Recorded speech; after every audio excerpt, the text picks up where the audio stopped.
Di video kali ini, kami akan mengungkapkan analisa berbeda dari seorang Syekh Imran Hussein yang akan mengejutkan kalian. Bahwa Kesultanan Bani Umayyah, Abbasiyah, sampai Utsmaniyah bukan khilafah Islam. Ditambah lagi bahwa penaklukan Konstantinopel 1453 itu bukan yang dinubuatkan Nabi. Analisa akhir zaman ini tentu mengagetkan, karena selama ini kita sering mendengar ceramah, analisa hadis yang kebanyakan seperti itu. Pelajaran sejarah kebudayaan Islam yang diajarkan di madrasah pun seperti itu.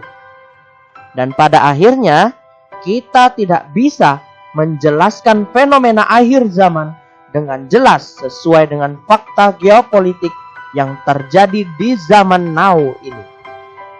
Semoga kita tetap istiqomah mencari kebenaran ketika di dunia maya. Amin.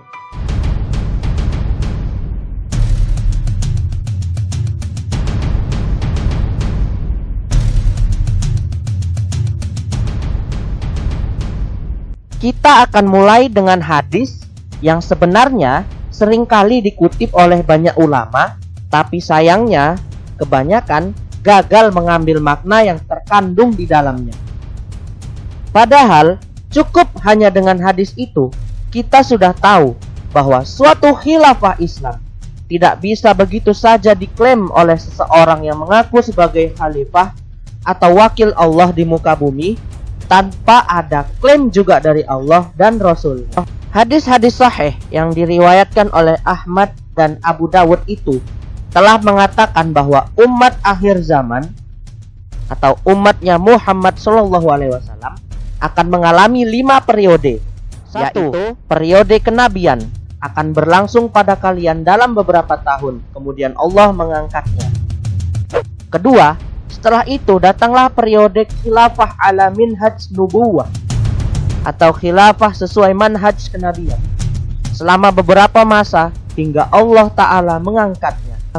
Ketiga, kemudian datang periode mulkan ad-dan atau penguasa-penguasa yang menggigit selama beberapa masa.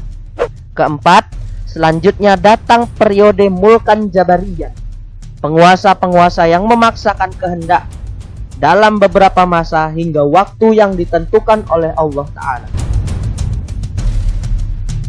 Kelima, setelah itu akan terulang kembali periode khilafah ala minhaj nubuwah. Kemudian Nabi Muhammad SAW diam. Yuk kita bahas satu persatu. 1. Zaman kenabian. Zaman ini tentu sangat jelas zaman yang dipimpin langsung oleh Nabi Muhammad SAW. Tapi di zaman now ini ada aja orang bodoh yang jadi pengikut Nabi palsu. Banyak yang sepakat bahwa zaman ini berlangsung mulai Muhammad diangkat menjadi Nabi sampai meninggalnya beliau, dari tahun 570 Masehi sampai 632 Masehi.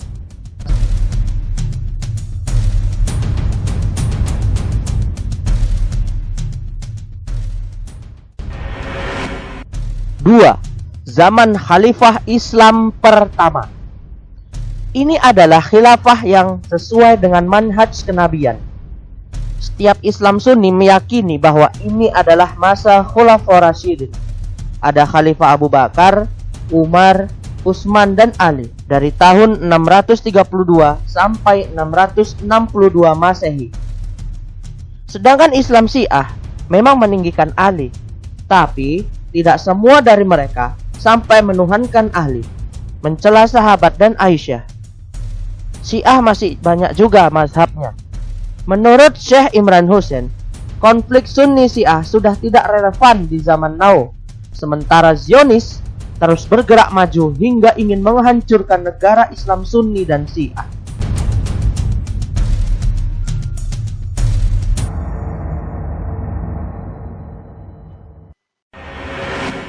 Tiga, zaman raja-raja menggigit atau penindas. Setelah masa Khulafaur Rasyidin, ada 3 pemerintahan yang mengklaim sebagai khilafah Islam, yaitu Khalifahan Umayyah dari tahun 662 Masehi sampai 750 Masehi, Abbasiyah dari tahun 750 Masehi sampai 1258 Masehi, dan Utsmaniyah dari tahun 1294 Masehi sampai 1924 Masehi. Silahkan baca aja sendiri sejarah sepak terjang tiap dinasti itu. Tapi yang pasti, tiap pergantian dinasti selalu diawali dengan perebutan kekuasaan dengan kekerasan. Misalnya Khalifah Umar yang diracuni oleh bibinya sendiri. Sedihlah pokoknya ketika kita membayangkan kematian tragis pemimpin yang lurus. Syekh Imran menegaskan bahwa kita telah kena cuci otak selama 500 tahun. Tidak satu pun ayat ataupun hadis yang menyuruh menyerang umat lain jika mereka tidak menyerang kita duluan. Padahal kita sudah tahu bahwa sejarah telah mencatat bagaimana kekhalifahan Utsmani itu dibentuk dari penyerangan terhadap kekaisaran Bizantium yang beragama Kristen Ortodoks. Padahal mereka tidak menyerang umat Islam. Islam adalah pembawa rahmat bagi seluruh umat manusia.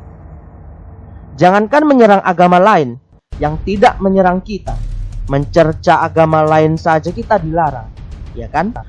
Bahkan Muhammad Al-Fatih telah melakukan tindakan memalukan yang tidak pernah diajarkan Islam, yaitu mereka merubah fungsi katedral Hagia Sophia menjadi masjid.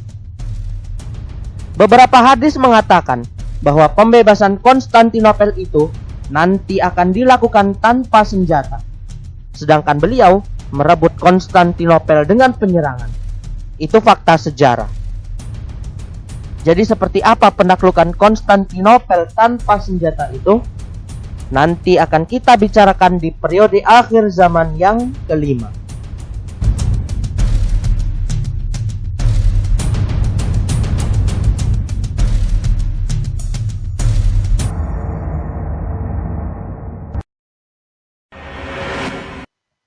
Empat, zaman raja-raja pemaksa atau diktator. Camkan bahwa jatuhnya Ottoman adalah tanda dimulainya klaim Yahudi menguasai Palestina dengan deklarasi Balfour. Beberapa tahun setelah ambruknya kekaisaran Utsmani yang dianggap khilafah Islam itu, lalu berdirilah kerajaan Saudi. Nah, yang dimaksud hadis zaman raja-raja pemaksa tersebut adalah kerajaan Arab Saudi yang menjadi barometer Islam di seluruh dunia sampai saat ini. Rasanya tidaklah mungkin kita identifikasi sebagai Iran atau Mesir atau Indonesia. Karena dalam hadis sahih lain disebutkan berakhirnya fase keempat itu adalah tanda munculnya Imam Mahdi dari Madinah yang akan membentuk khilafah Islam terakhir.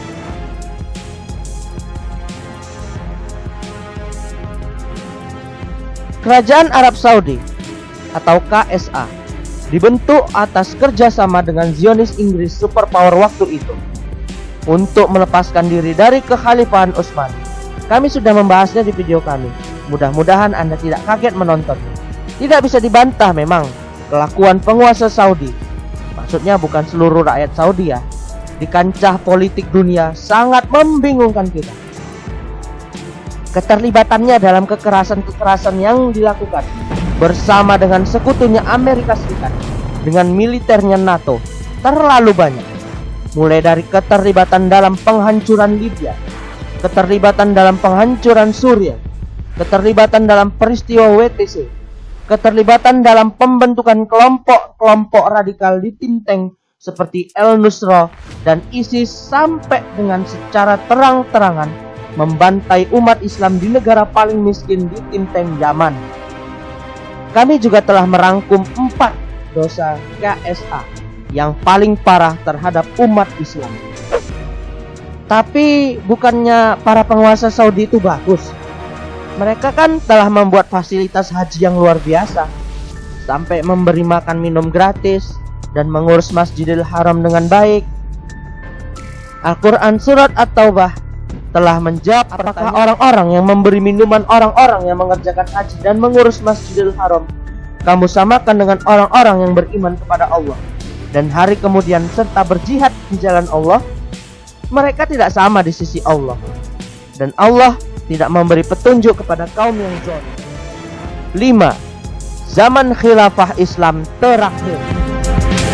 Tentang fase khilafah kelima ini, hadis sudah sangat jelas mengatakan setelah itu akan terulang kembali periode khilafah ala minsad nubuwah. Maknanya, khilafah Islam itu hanya akan terjadi 2 kali, yaitu zaman Khulafaur Rasyidin dan khilafah terakhir setelah periode raja-raja pemaksa. Coba dipahami ulang kalimat hadis itu. Karena banyak hadis lain yang menyebut Imam Mahdi akan membentuk kekhalifahan akhir zaman menjelang kemunculan Dajjal, maka dengan gampang kita menyimpulkan bahwa kekhalifahan Islam yang dimaksud hadis di atas adalah khilafah yang akan dibentuk oleh Imam Mahdi. Sebelum ditutup, sebagai tambahan bahwa setelah menganalisa hadis tentang turunnya Nabi Isa dan Nabi Isa membunuh Dajjal, akhirnya kami pun menyimpulkan juga bahwa khilafah terakhir ini akan diprakarsai oleh 2 tokoh, Imam Mahdi dan Nabi Isa.